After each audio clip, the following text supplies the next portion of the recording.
you will realize why God made you wait.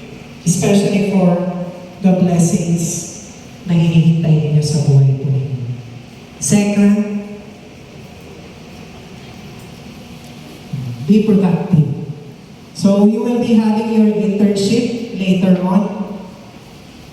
I could still recall na na-assign po ako. Hindi ko pa alam bakit na-assign ako sa company ngayon. And you know what? That company, hindi ko alam na magiging boss ko was one of the, I think not one of the top notch. She was the top notcher in one of the most difficult licensure examinations. So you could just imagine, sabi ko, ano ba naman, kung pati ba naman dito sa OJT ko, pag makaka-encounter naman ako ganitong environment.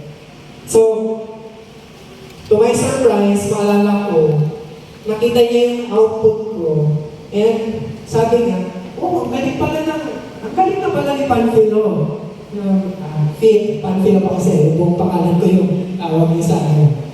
Ang galing pala niya, tingnan mo itong ginawa niya